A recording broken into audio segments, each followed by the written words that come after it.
warahmatullahi wabarakatuh. Halo adik-adik semua. Gimana nih kabarnya? Semoga adik-adik semua selalu dalam keadaan sehat ya. Bertemu lagi bersama kakak Puja Ayu Handayani di pembelajaran IPA. Nah, kali ini kita akan membahas mengenai daur air. Tapi materi yang akan kakak sampaikan hanya mengenai kegunaan air dan cara menghemat air dalam kehidupan sehari-hari. Baik, sebelum masuk ke materinya, alangkah baiknya kita semua berdoa menurut agama dan kepercayaannya masing-masing, agar kita semua dimudahkan dalam menuntut ilmu. Berdoa di dalam hati mulai.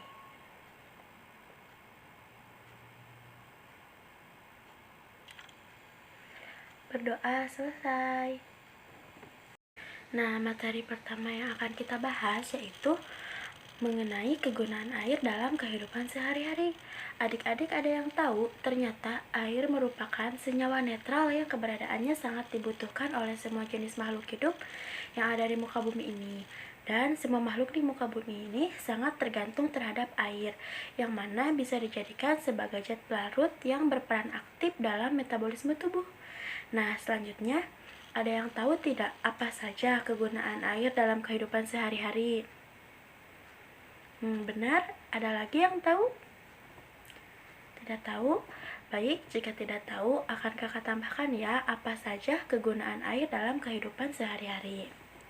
Di antaranya yaitu membantu memenuhi kebutuhan sehari-hari seperti untuk mandi, masak, mencuci, dan menyiram tanaman, memenuhi kebutuhan cairan dalam tubuh, merawat kesehatan kulit dengan mandi dan minum yang cukup, menjaga kelestarian lingkungan. Dengan adanya air yang cukup, maka pepohonan akan tumbuh subur dan lebat.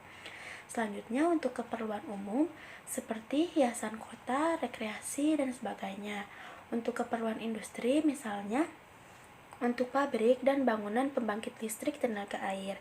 Selanjutnya sebagai pemenuh keperluan sistem irigasi dalam bidang pertanian. Yang selanjutnya, air juga bisa digunakan dalam fotosintesis dan respirasi. Nah, sekarang adik-adik sudah tahu kan apa saja kegunaan air dalam kehidupan sehari-hari? Jika sudah, coba sebutkan apa saja kegunaan air yang sudah kakak sebutkan tadi. Adik-adik tinggal mengulangnya ya. Coba sebutkan 2 contoh saja. Benar? Ada lagi yang tahu? Wah, adik-adik kakak sangat pintar-pintar ya. Nah, baik, selanjutnya kita masuk ke materi yang kedua ya adik-adik, yaitu cara-cara menghemat air. Adik-adik ada yang tahu gak apa saja cara-cara yang digunakan untuk menghemat air? Tidak tahu? Jika tidak tahu, akan kakak jelaskan ya. Nah, untuk menghemat air ada beberapa cara yang bisa adik-adik lakukan di rumah. Di antaranya, mematikan keran air jika tidak digunakan, memakai air seperlunya, memperbaiki kebocoran air, memantau penggunaan air, tidak membuang-buang air dengan percuma, kurangi konsumsi barang yang menyedot air, gunakan filter air, gunakan mesin dan selang bertekanan untuk mencuci mobil, mencuci pakaian dengan sekaligus tidak satu-satu, maksudnya dikumpulkan hingga agak banyak lalu dicuci, menggunakan air bekas cucian beras untuk menyiram tanaman, tidak mandi menggunakan bathtub, lebih baik mandi menggunakan shower. Nah, semoga setelah ini adik-adik bisa lebih tahu ya cara-cara apa saja yang digunakan untuk menghemat air dan adik-adik tidak membuang-buang air dengan percuma. Adik-adik ada yang tahu tidak? Ternyata menghemat air memiliki dampak yang sangat besar loh bagi kehidupan, terutama di masa yang mendatang.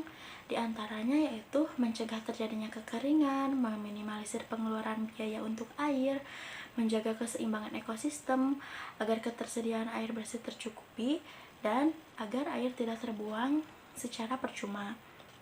Nah, sekian materi yang dapat kakak sampaikan di pertemuan kali ini. Semoga adik-adik bisa memahami materi yang kakak sampaikan dan adik-adik bisa menerapkannya di kehidupan sehari-hari. Wassalamualaikum warahmatullahi wabarakatuh. Sampai jumpa di video selanjutnya. Dadah.